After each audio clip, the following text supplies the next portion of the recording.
Firman Tuhan pada malam hari ini terambil dari kitab Perjanjian Lama, yaitu kitab Nahum, pasal pertama ayat 6 sampai ayatnya yang ke-8.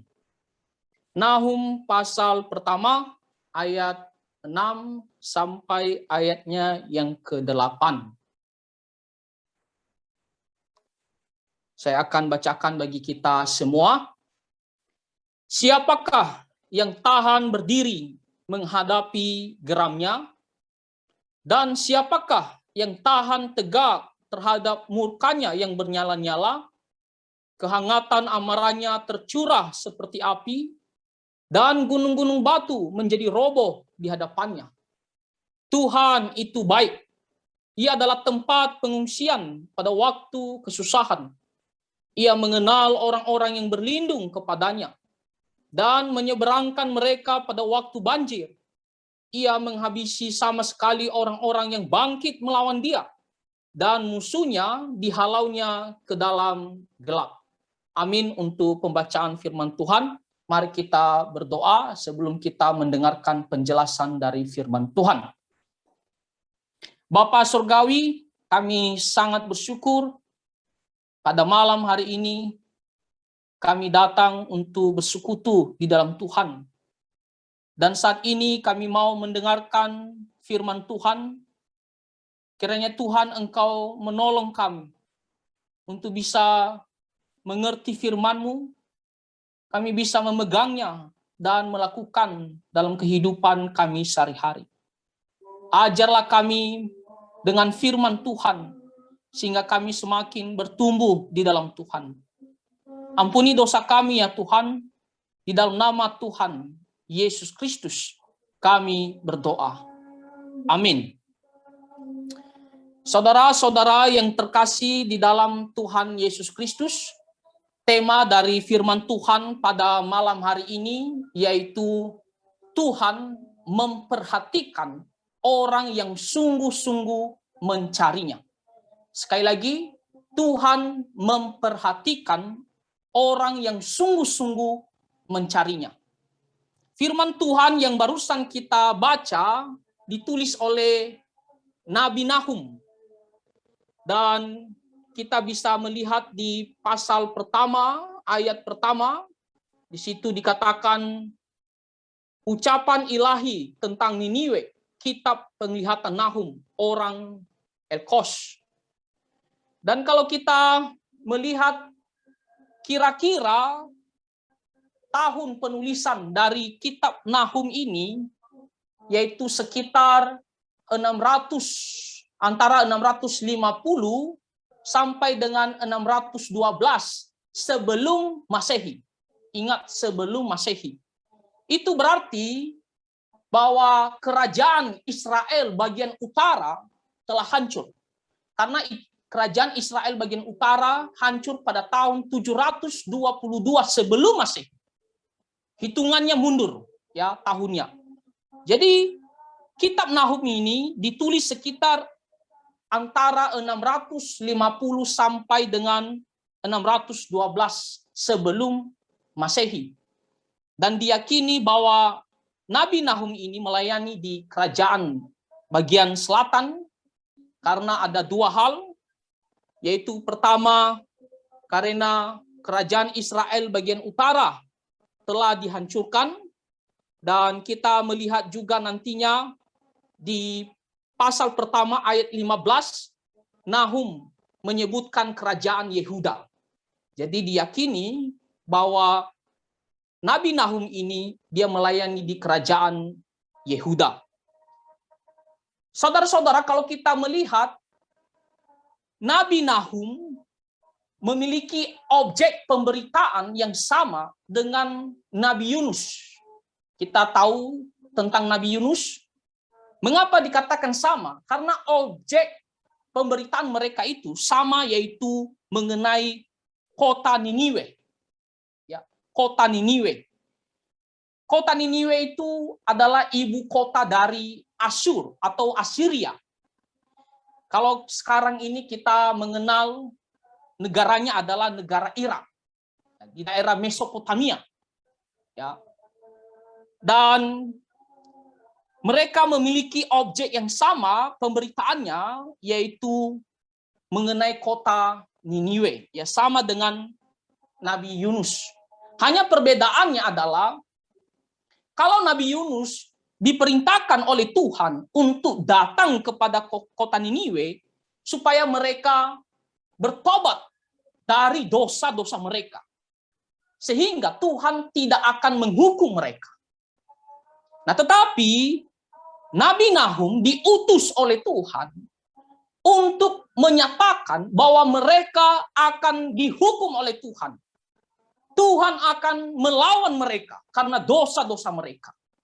Jadi tidak lagi menawarkan di sini belas kasihan Tuhan supaya mereka bertobat. Tetapi di sini Nabi Nahum lebih fokus untuk menyatakan bahwa Tuhan akan menghukum karena dosa-dosa mereka. Jadi ada perbedaannya di situ. Nabi Yunus itu lebih duluan ya daripada Nabi Nahum. Kalau kita hitung-hitung sekitar 100 tahun lebih sedikit lebih duluan Nabi Yunus. Ya, dia melayani di kerajaan Israel bagian utara. Ya, diperkirakan sekitar antara 790-an tahun sampai dengan 750 tahun sebelum Masehi. Disitulah melayani Nabi Yunus. Sedangkan Nabi Nahum melayani sekitar 650 sampai dengan 612 sebelum Masehi. Oke. Jadi perbedaannya adalah Yunus memberitakan firman Tuhan supaya kota Niniwe bertobat dan mereka mendapatkan belas kasihan daripada Tuhan. Kita tahu akhirnya mereka bertobat. Nah, tetapi setelah lama kemudian, berapa puluh tahun kemudian, orang-orang Niniwe ini ya, mereka melakukan kejahatan, mereka tidak setia kepada Tuhan, dan oleh karena itu Tuhan ya menyatakan murkanya kepada orang-orang Niniwe.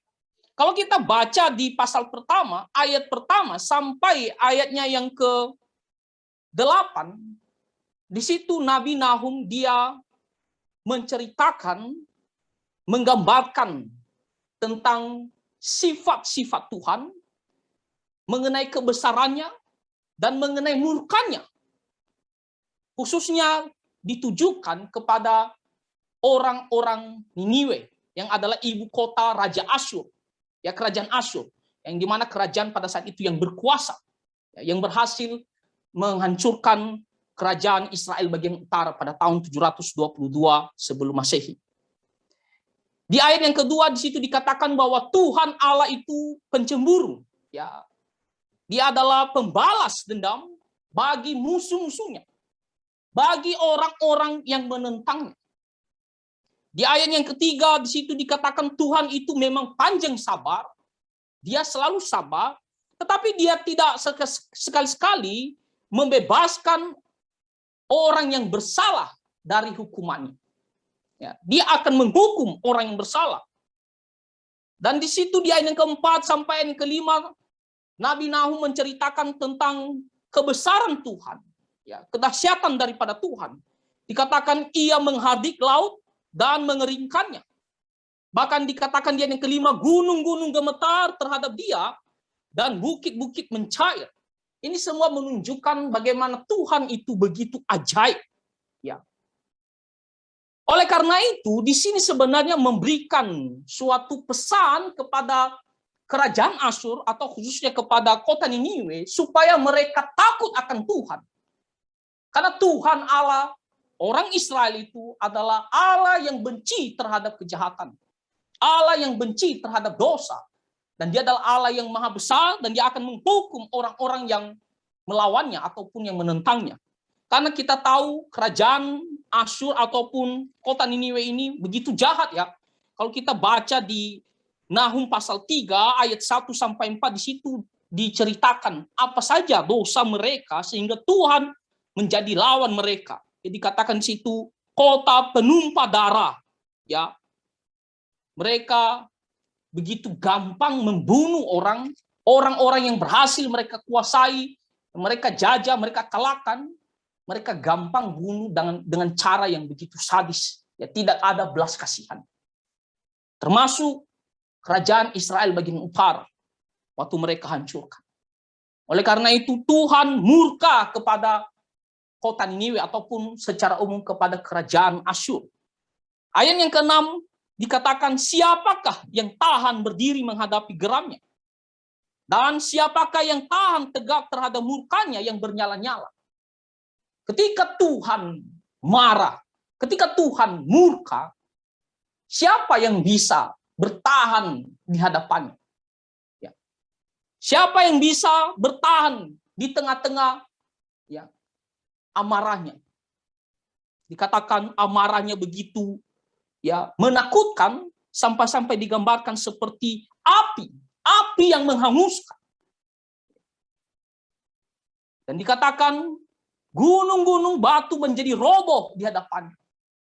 Tidak ada yang bisa bertahan di hadapan Tuhan. Ketika dia murka, tak ada satupun yang bisa bertahan di hadapannya. Artinya apa? Tuhan itu sangat menakutkan bagi orang-orang yang menentangnya. Ketika dia murka, maka tak ada yang bisa lolos di hadapannya. Tidak ada yang bisa lolos daripada kemarahannya. Nah, tetapi saudara-saudara, meskipun Tuhan di sini dikatakan dia murka kepada orang-orang yang menentangnya, namun ayat yang ke-7 dan ke-8, Nabi Nahum menceritakan tentang sifat Tuhan yang lain. Ya, sisi yang lain. Dikatakan dia yang ke-7, Tuhan itu baik. Ya. Sifat Tuhan yaitu baik. Ya. Maksudnya apa? Maksudnya dia tidak pernah memiliki keinginan untuk berbuat jahat. Dia tidak selalu bertindak jahat kepada ciptaannya. Dia tidak pernah ya menahan kebaikannya kepada ya setiap orang yang datang kepadanya. Dia begitu murah hati kepada orang-orang yang percaya kepadanya. Orang-orang yang taat akan perintahnya. Kepada orang-orang yang menentangnya, dia murka. Tetapi kepada orang-orang yang percaya kepadanya, yang mengikut dia, dikatakan Tuhan itu baik. Ya. Apa bukti bahwa Tuhan itu baik? Dikatakan di sana, ia adalah tempat pengungsian pada waktu kesusahan. Tuhan digambarkan di sini sebagai tempat pengungsian. Tempat pengungsian di sini adalah benteng yang kokoh. Ya, Martin Luther mengatakan Tuhan itu benteng yang teguh. Ya, tidak akan pernah roboh dan tidak bisa dihancurkan. John Calvin mengatakan ketika dikatakan Tuhan itu tempat pengungsian, dia berkomentar bahwa Tuhan itu dapat dipercaya, ada jaminan ketika kita datang berlindung kepadanya, mencari keamanan, kita akan aman 100%. Kita tidak akan mendapatkan kecelakaan jikalau kita berlindung kepada benteng yang teguh ini, yang kokoh ini. Di sini dikatakan bahwa Tuhan itu adalah benteng yang teguh ataupun tempat pengungsian pada waktu kesusahan. Ketika kita menghadapi masalah, menghadapi bahaya yang membuat kita tawar hati. Kesusahan di sini bukanlah kesusahan biasa, bukanlah kesulitan ataupun masalah biasa, tapi kesusahan ini adalah kesusahan yang besar, kesulitan besar, bahaya yang besar, sehingga kita harus pergi mencari tempat pelarian kita, tempat perlindungan kita. Kita mau aman, karena kita tahu ini sangat membahayakan kita, memberikan tawar hati. Kita tidak tahu apa lagi yang harus kita lakukan. Ya. Tak ada ketenangan, tak ada kedamaian karena kesusahan ini.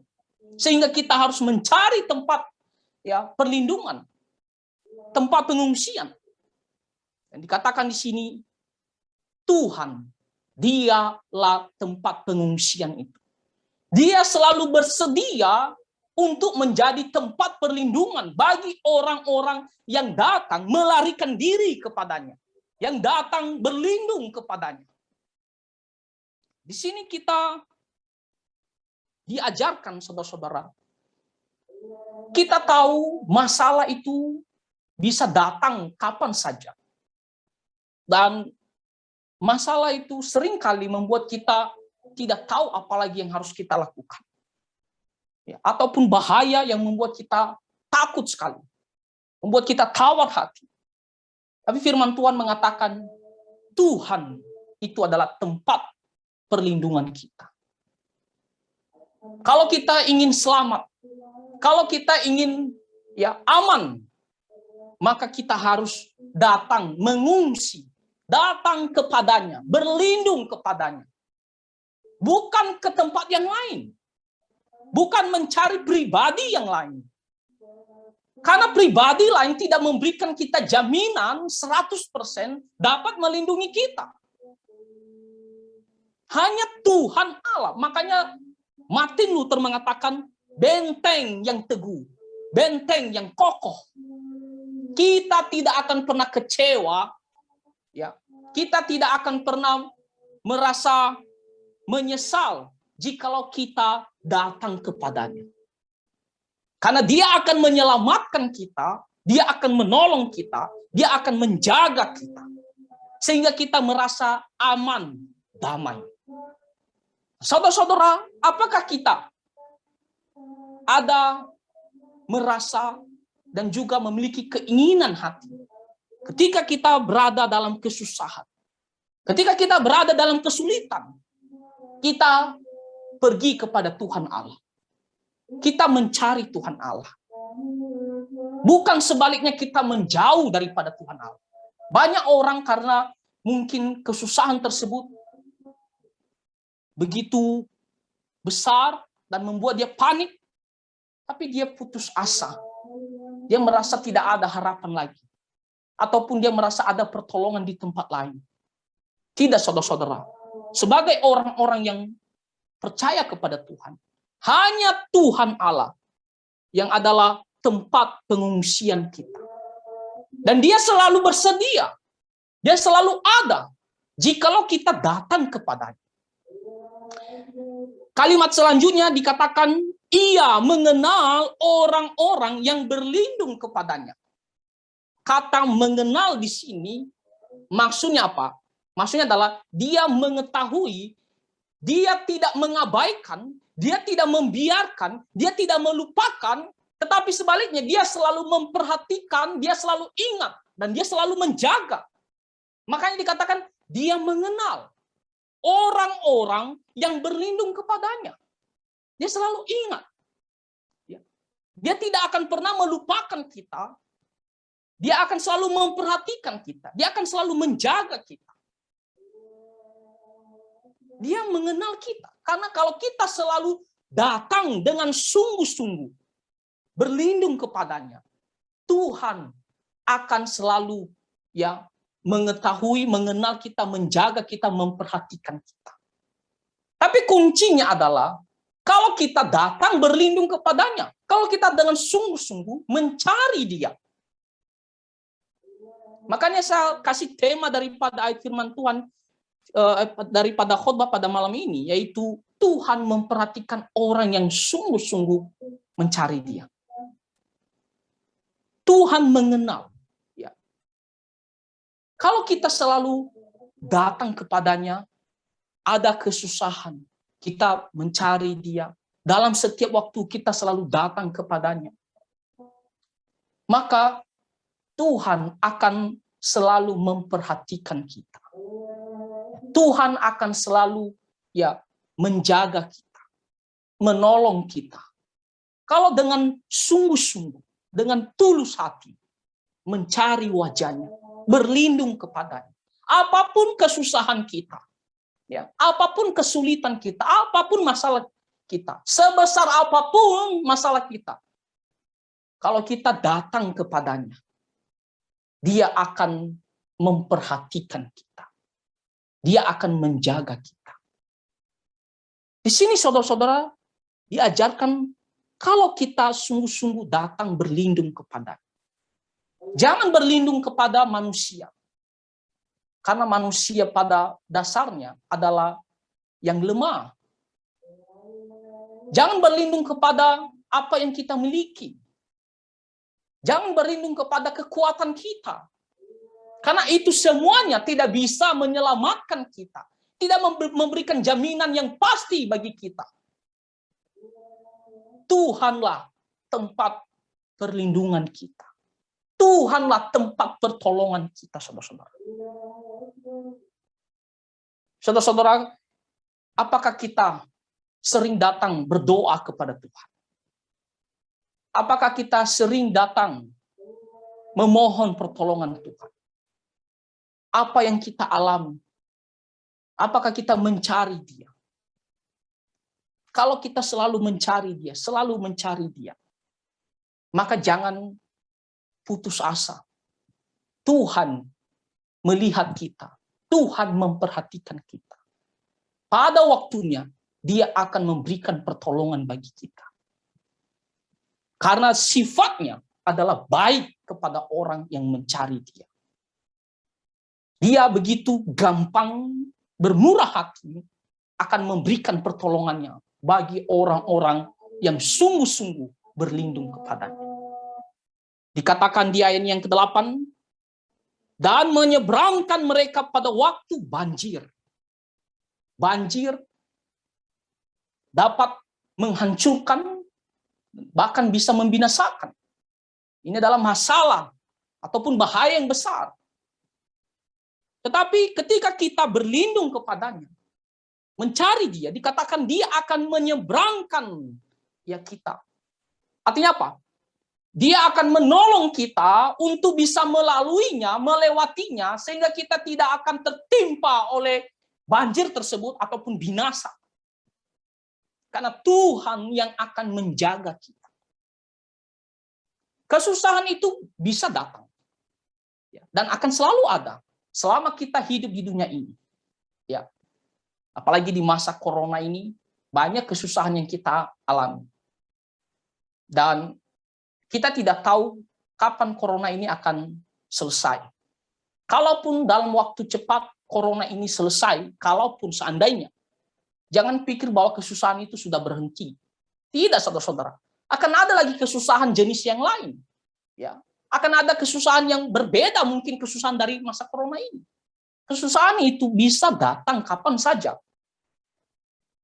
Dan bisa kita alami kesusahan-kesusahan yang membuat kita paniknya luar biasa. Tetapi kalau kita datang berlindung kepada Tuhan, datang mencari Tuhan, Dia akan menjaga kita. Dikatakan di sini, Dia akan menyeberangkan kita pada waktu banjir.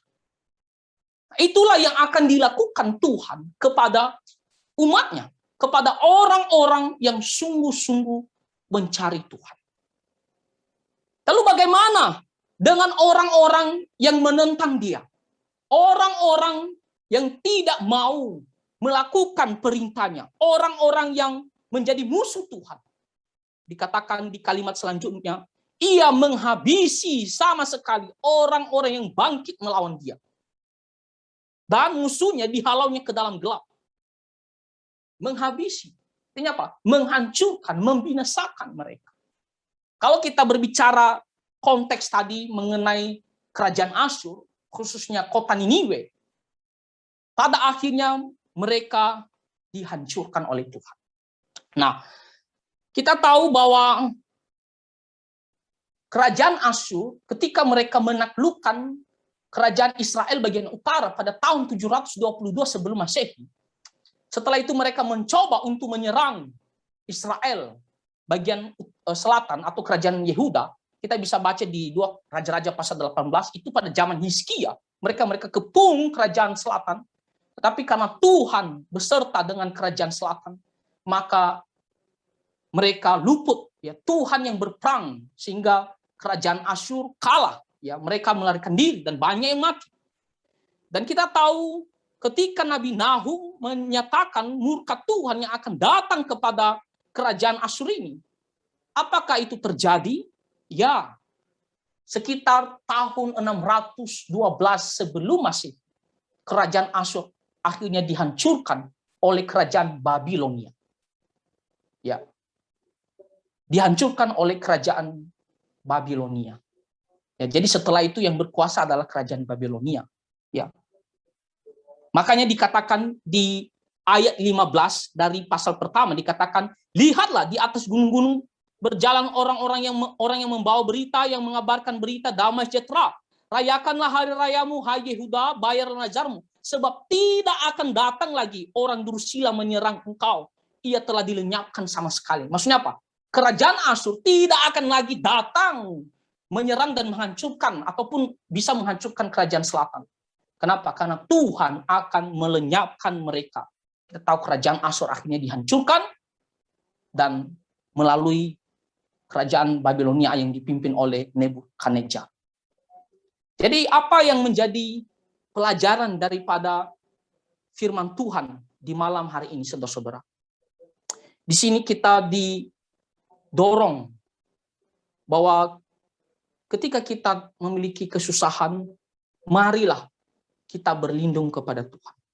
Marilah kita melarikan diri pergi kepada Tuhan. Marilah kita bersandar kepada Tuhan. Ya, terus datang berdoa. Terus berharap kepadanya. Jangan pernah berhenti, jangan pernah putus asa. Jangan pernah ragu, karena dia adalah benteng yang teguh. Terus datang kepadanya. Dan dia akan memperhatikan kita. Pada waktunya, dia akan memberikan pertolongan bagi kita.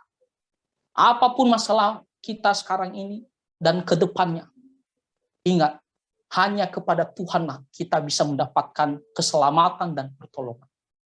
Maka jangan cari yang lain, jangan melarikan diri kepada tempat yang lain, tapi carilah Tuhan. Berlindunglah kepadanya. Di masa kesusahan pun, dia akan menolong kita pada waktunya. Kiranya firman Tuhan ini kita bisa mengerti dan kita bisa melakukannya di dalam kehidupan kita sehari-hari. Mari kita bersatu di dalam doa.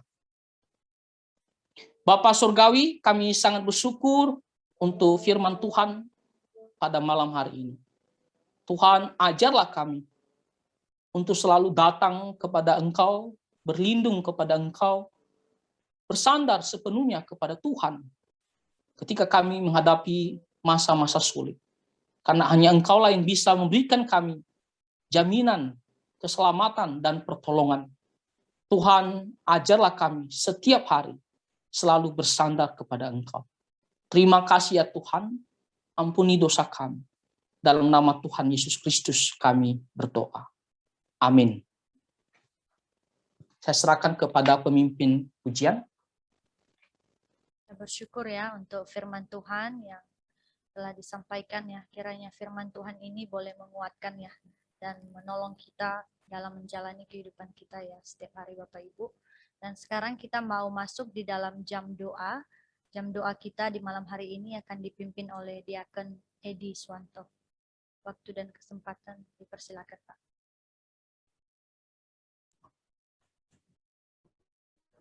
Baik, selamat malam semuanya. Kita bersyukur untuk firman Tuhan yang telah disampaikan. Ya, pada malam hari ini kita kembali untuk berdoa dan kita kembali untuk menyampaikan kasih Tuhan ya di dalam kehidupan kita dan kita bisa bersaksi ya. Baik, malam ini apakah ada pokok doa yang mau kita sampaikan bersama-sama? Saya Pak Edi. Ya, silakan Ibu Yesi. Ya, saya mau bersyukur ya. Wilson sudah selesai angiogramnya dan hasilnya itu katanya tidak ada penyumbatan. Tapi hanya aliran darahnya itu lambat gitu. Jadi bisa diobatin dengan obat, kasih minum obat aja gitu. Dengar Pak Edi? Baik. Dengar ya. Lalu ya doakan juga itu supaya malam ini dapat tidur istirahat baik lah ya. Dan juga doakan Pak Gentoro lah yang menemani supaya dapat istirahat yang baik juga. Gitu aja Pak Edi. Baik. Kita doakan Deacon Edison ya yang sudah terbebas dari penyumbatan jantung ya. Dan kita juga doakan untuk istirahatnya malam ini dan doakan untuk Pak Pendeta ya yang menemaninya. Mari kita doakan bersama-sama. Tuhan Allah kami yang di surga, kami kembali bersyukur dan terima kasih untuk pimpinan-Mu di dalam kehidupan kami. Kami bersyukur juga karena Engkau telah melindungi dan memberkati Deacon Edison saat ini. Tuhan, kami juga bersyukur karena Engkau telah memberikan dia kekuatan dan kesehatan, sehingga dia juga bisa terbebas dari penyumbatan di dalam jantungnya. Tuhan, biarlah Engkau yang bisa memberikan dia pemulihan dan sukacita yang besar di dalam menjalankan perawatan saat ini. Berikan dia juga istirahat yang baik, berikan dia juga sukacita yang datang daripada-Mu, sehingga dia juga bisa memelihara tubuhnya secara kuat di hari-hari depannya. Tuhan, kami serahkan keluarga Pak Edison dan Bu Yesi ke dalam tangan-Mu. Biarlah Engkau yang bisa memberkati mereka, dan Engkau juga yang bisa memberikan mereka sukacita di dalam membesarkan anak-anak mereka. Tuhan, kami serahkan semuanya ini, biarlah Engkau yang bisa menyertai dan memberkatinya. Kami serahkan juga Bapak Pendeta ke dalam tangan-Mu, yang menemani saat Pak Edison saat ini. Biarlah Engkau yang bisa berikan dia kesehatan dan kekuatan di dalam peristirahatan saat ini. Sehingga semua yang mereka lakukan bisa berkenan bagi-Mu dan bisa mendapatkan sukacita yang Engkau tambahkan dalam diri mereka. Tuhan, kami serahkan jam selanjutnya ke dalam tangan-Mu. Kami berdoa hanya di dalam nama Tuhan Yesus Kristus. Amin. Baik, ada lagi di antara kita?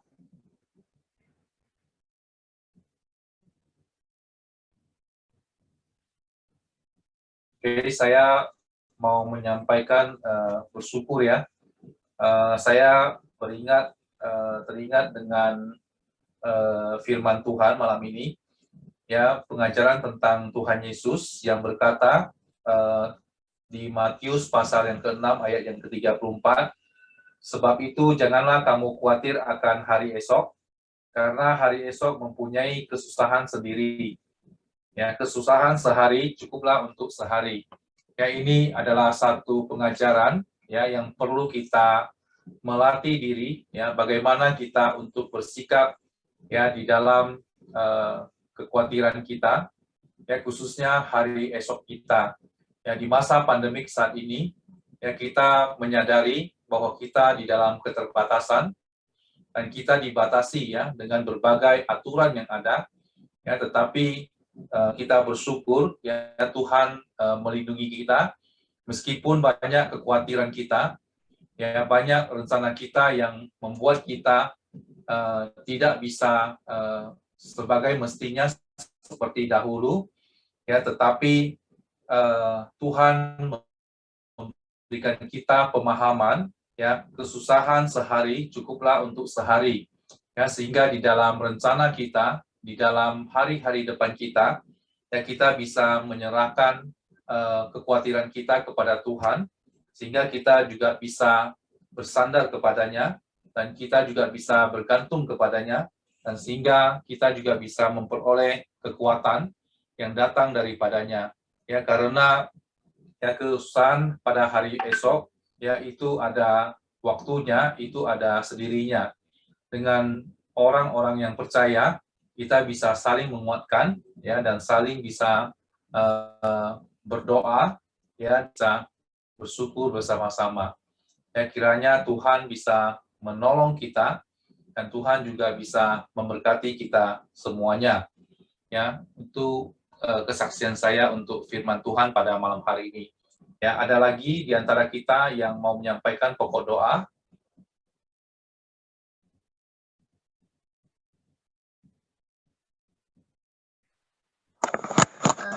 Saya Pak Edi, kedengaran nggak ya suaranya? Ya, Bu Lili kedengaran, silakan.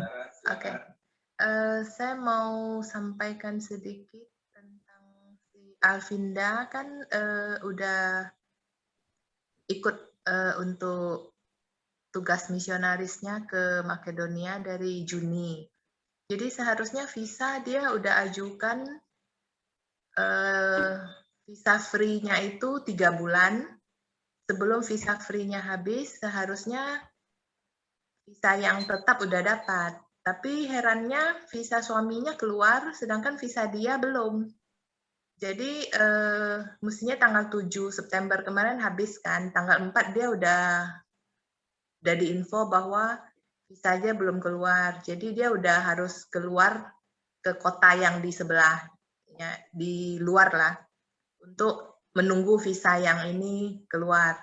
Jadi waktu dia berangkat tanggal 4 kemarin, sampai tanggal 6, harusnya dibilang kan tanggal 6 keluar. Saya dengarnya gitu kan. Ternyata belum keluar. Ternyata ada kesalahan dokumen, mungkin dia salah persepsi dari kantor yang di Makedonianya. Jadi udah ketemu penyebabnya apa. Jadi masih harus tunggu. Jadi dia masih di luar kota itu sekarang, di negara luarnya lah. Sebenarnya 1,5 jam aja dari Makedonia.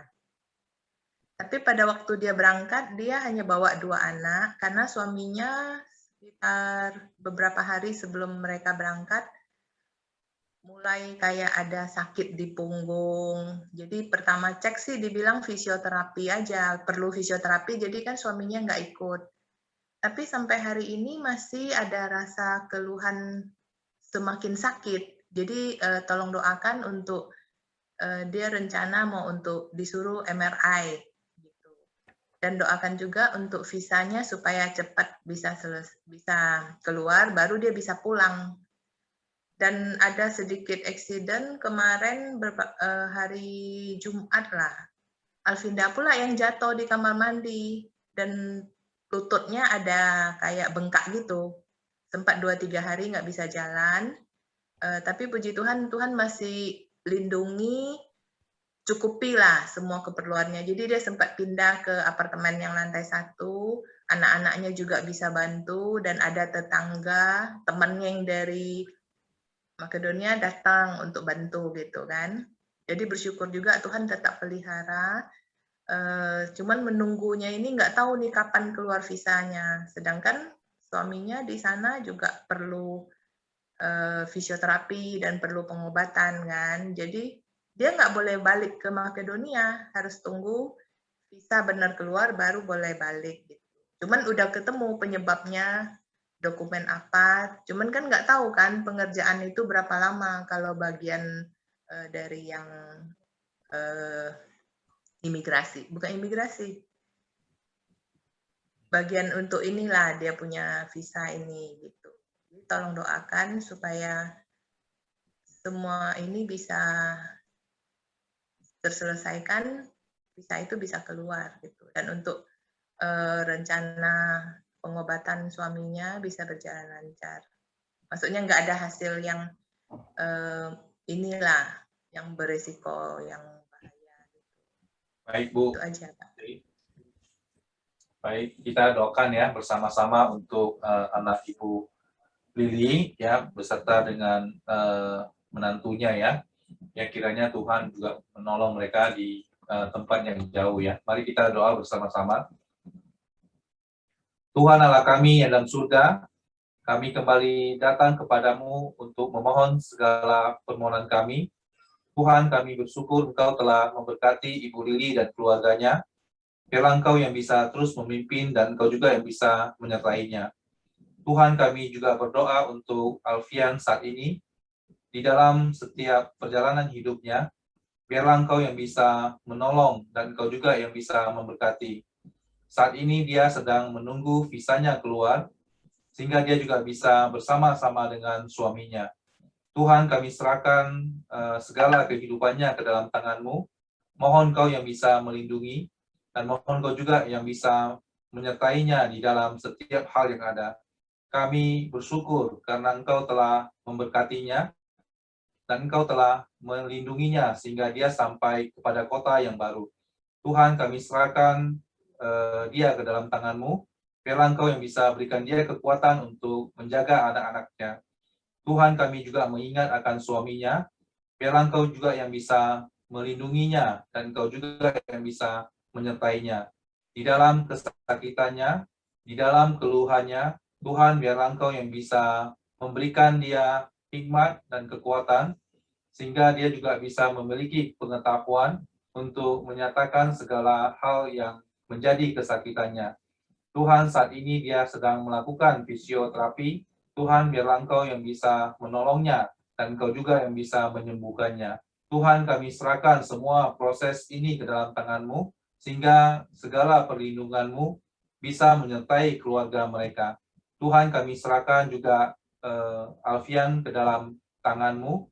Biarlah Engkau yang bisa menolongnya, dan Engkau juga yang bisa memberkatinya di dalam setiap pengurusan surat saat ini, sehingga visanya bisa cepat keluar, dan dia juga bisa bertemu dengan suaminya, dan dia juga bisa memelihara dan menjaga suaminya.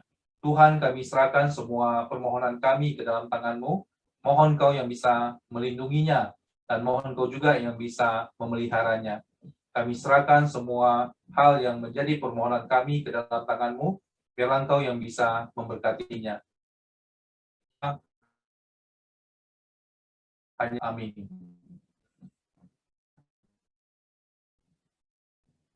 Baik, ada lagi di antara kita yang mau berdoa?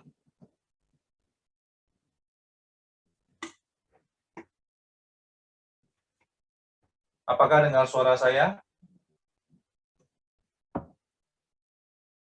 Apakah ada di antara kita yang mau berdoa lagi?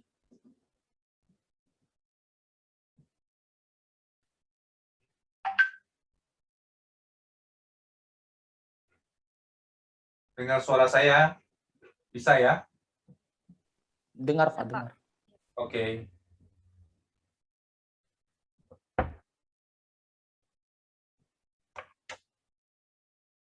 Kita, kalau tidak ada, kita akan melihat pokok doa kita di malam hari ini. Ada beberapa hal yang perlu kita doakan bersama-sama.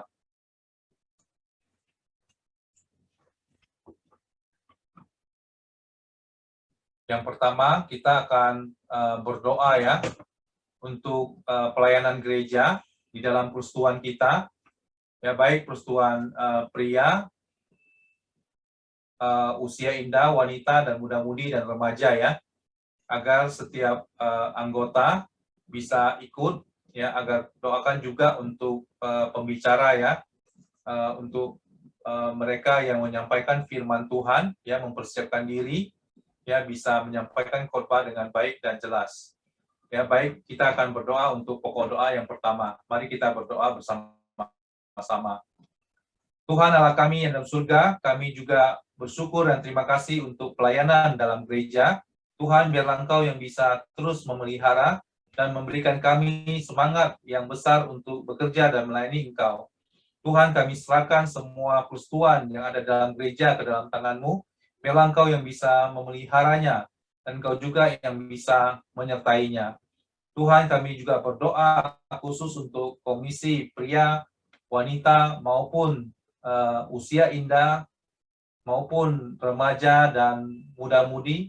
Tuhan, biarlah Engkau yang bisa memberkati semua persekutuan kami yang ada. Berikan kami hati yang selalu mau datang belajar firman-Mu, dan berikan kami hati yang mau selalu bersandar kepadamu, sehingga di dalam persekutuan kami bisa memperoleh iman yang kuat, iman yang Engkau tambahkan dalam diri kami. Tuhan, kami serahkan semuanya ini ke dalam tangan-Mu. Mohon Kau yang bisa menolong kami. Tuhan, kami juga mengingat para pembicara, para menyampaikan khotbah di dalam setiap persekutuan yang ada. Tuhan, biarlah firman-Mu yang bisa menjadi kekuatan bagi kami semua, dan firman-Mu bisa menjadi sukacita bagi kami, sehingga setiap firman yang disampaikan ya bisa memberikan kami pertumbuhan iman dan kasih yang lebih mencintai-Mu. Tuhan, kami serahkan semuanya ini ke dalam tangan-Mu. Mohon Kau yang bisa memberkatinya. Berkati kami di dalam setiap pelayanan yang ada, dan berkati kami di dalam setiap pekerjaan yang kami lakukan. Kami serahkan semuanya ini ke dalam tangan-Mu. Kami berdoa hanya di dalam nama Tuhan Yesus Kristus. Amin. Yang kedua, kita akan berdoa untuk pelayanan sekolah minggu ya. Ini ada paduan suara anak sekolah minggu ya yang sedang berlatih pujian ya, kiranya bisa dipersembahkan ya untuk ulang tahun gereja kita ya, dan agar Tuhan juga bisa menyertai mereka dalam menghafal, dan sehingga videonya juga bisa diberikan kepada Lausel Mega untuk diaudit, untuk diedit ya, untuk diedit. Oke, mari kita doakan bersama-sama untuk pelayanan ini. Tuhan Allah kami yang dalam surga, kami juga mengingat akan pelayanan sekolah minggu di dalam gereja kami. Tuhan, biarlah Engkau yang bisa menolong, dan Engkau juga yang bisa memberkati semua guru sekolah minggu maupun anak-anak sekolah minggu yang ada. Tuhan, kami juga berdoa untuk pelayanan paduan suara yang akan dibentuk oleh anak sekolah minggu. Biarlah Engkau yang bisa memberkati mereka, dan Engkau juga yang bisa memberikan mereka sukacita untuk menyanyi dan memuliakan bagi nama-Mu. Dan kami akan dinyanyikan untuk hari ulang tahun gereja kami. Tuhan, biarlah Engkau yang bisa memimpin untuk semua pelatihan mereka, sehingga mereka juga bisa berhasil dan bersukacita. Sehingga mereka juga bisa menyanyikan pujian dengan baik dan bisa diedit oleh Lausel Mega. Tuhan, kami serahkan semuanya ini ke dalam tangan-Mu. Biarlah Engkau yang bisa memberkatinya, dan Engkau juga yang bisa menolongnya. Kami berdoa untuk pelayanan ini, biarlah Engkau yang bisa menyertai pelayanan ini. Kami berdoa hanya di dalam nama Tuhan Yesus Kristus. Amin. Selanjutnya, kita juga berdoa ya, untuk pelayanan sekolah minggu, untuk program Bible Quiz berhadiah di minggu sore, ya, agar banyak anak sekolah minggu yang bisa mengikutinya dan bisa mendapat berkat dari pengetahuan firman Tuhan yang disampaikan.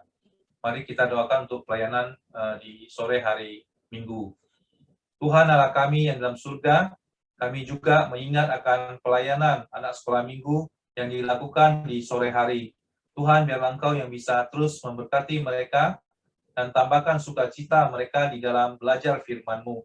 Tuhan, kami serahkan semua guru-guru yang mengajarkannya. Biarlah Engkau yang bisa menolong mereka, dan Engkau juga yang bisa menyertai mereka. Tuhan, kami berdoa khusus untuk rencana akan Bible Quiz berhadiah di hari Minggu jam 3. Biarlah Engkau yang bisa memberkati acara ini, sehingga mereka bisa bersukacita untuk melakukan segala hal yang ada, dan mereka juga bisa belajar firman-Mu, sehingga pengetahuan mereka bisa bertambah dan bisa lebih mengasihi-Mu. Tuhan, kami serahkan pelayanan ini ke dalam tangan-Mu, biarlah Engkau yang bisa memberkatinya. Kami berdoa hanya di dalam nama Tuhan Yesus Kristus. Amin. Baik, ada lagi? Selanjutnya. Oke, kita berdoa untuk pengajaran firman Tuhan. Doakan untuk pelayanan di sekolah minggu oleh Lausel Mega, kebaktian umum oleh Bapak Chancel. Kita juga berdoa untuk Sunset Gospel Bapak Pendeta Kiantoro yang akan menyampaikan firman Tuhan ya. Kiranya Tuhan berikan mereka kesehatan dan persiapan yang baik ya di dalam menyampaikan firman Tuhan. Mari kita berdoa bersama-sama. Tuhan Allah kami yang dalam surga, kami juga mengingat untuk pelayanan di hari Minggu. Tuhan, biarlah Engkau yang bisa memberkati kami, dan Engkau juga yang bisa memberikan kami sukacita untuk datang ke dalam rumah-Mu.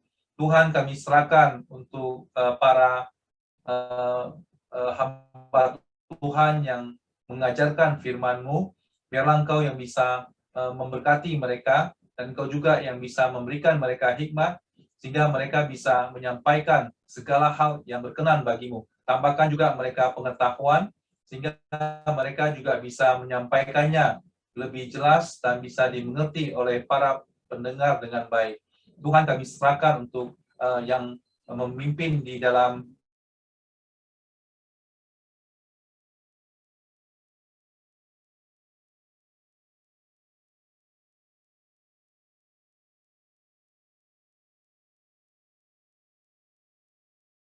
Bapak Chancel yang akan menyampaikan firman Tuhan. Biarlah Engkau yang bisa memberkati, dan Engkau juga yang bisa menambahkan dia pekerjaannya. Kami serahkan juga Bapak Pendeta Kentoro kepada-Mu, mohon bisa memberkati untuk menyampaikan firman di sore hari.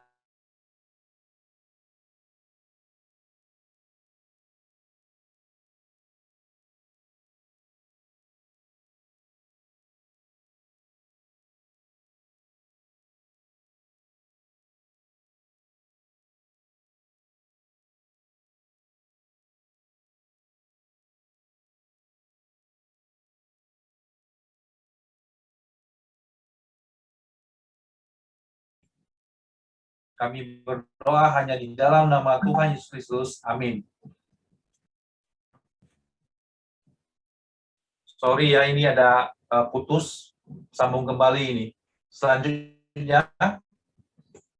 Selanjutnya kita akan berdoa untuk kebaktian minggu ya. Doakan semua anak sekolah minggu, doakan jemaat ya, doakan juga untuk ibadah online ya, doakan juga untuk pemimpin kebaktian, pianis, dan semua peralatan bisa berjalan dengan baik. Oke, kita berdoa untuk pokok doa yang kelima ini bersama-sama. Mari kita berdoa. Tuhan Allah kami yang dalam surga, kami juga mengingat akan segala pelayanan di hari Minggu. Tuhan, biarlah Engkau yang bisa sertai, dan Engkau juga yang bisa memberkati kami semua. Tuhan, berkatilah semua jemaat yang hadir, baik di dalam sekolah minggu, maupun di hari minggunya di pagi hari, maupun di hari sorenya. Tuhan, kami serahkan semuanya ini ke dalam tangan-Mu, biarlah Engkau yang bisa memberkatinya. Berkati juga semua petugas yang ada, berkati juga semua pemimpin di dalam setiap ibadah yang ada, sehingga mereka bisa bersuka cita untuk melayani Engkau, dan bersuka cita untuk melakukan segala pekerjaan yang ada. Tuhan, berikan kami juga peralatan yang baik, sehingga di dalam menyampaikan untuk ibadah yang ada, bisa berjalan dengan lancar, dan berjalan dengan tanpa gangguan. Tuhan, kami serahkan semuanya ini ke dalam tangan-Mu, biarlah Engkau yang bisa menolong, dan Engkau juga yang bisa memberkatinya. Kami serahkan semuanya ini ke dalam tangan-Mu, kami berdoa hanya di dalam nama Tuhan Yesus Kristus. Amin.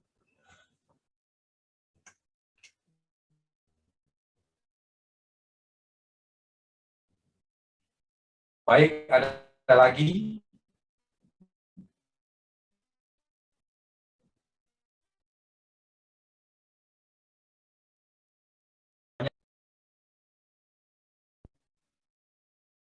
Dengar suara saya? Putus-putus ya internet ya?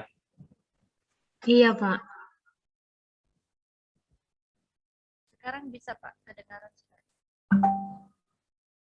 Sudah bisa ya? Baik, apakah ada kita tambahan pokok doa sebelum kita tutup di dalam doa persetujuan kita pada malam hari ini?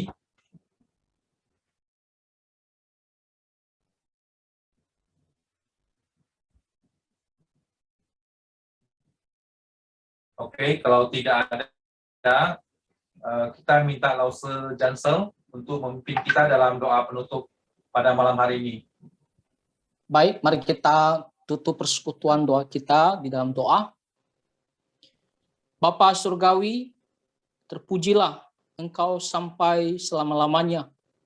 Kami sangat bersyukur, kami bisa bersekutu di dalam Tuhan, kami bisa mendengarkan firman-Mu, dan juga kami bisa menyampaikan segala pergumulan kami ke hadapan Tuhan. Tuhan, kiranya Engkau mendengarkan dan Tuhan menjawab setiap permohonan kami seturut kehendak-Mu. Berikanlah kami hati yang selalu bersandar, selalu berharap dan menunggu akan jawaban daripada Tuhan. Dan juga ajarlah kami untuk selalu hidup sesuai dengan kehendak-Mu, berjalan sesuai dengan firman-Mu di dalam kehidupan kami sehari-hari. Kami bersyukur untuk semua jemaat-Mu yang terwakili, yang hadir pada malam ini. Kini Tuhan, Engkau memberkati kami semua, Engkau memberikan kami sukacita dan hati untuk selalu dekat kepada Tuhan. Pimpin kami di hari-hari kami yang akan datang, Engkau menjauhkan kami dari segala hal-hal yang tidak baik, dan Engkau menolong kami untuk selalu datang berdoa, datang berharap akan setiap pertolongan Tuhan. Pada malam ini ya Tuhan, kami mau beristirahat, sertai kami supaya esok hari kami bisa bangun kembali dengan sukacita, kekuatan daripada Tuhan. Kami serahkan semua ini ke dalam tangan-Mu, ampuni dosa kami. Dalam nama Tuhan Yesus Kristus kami berdoa. Amin. Amin. Terima kasih untuk semuanya.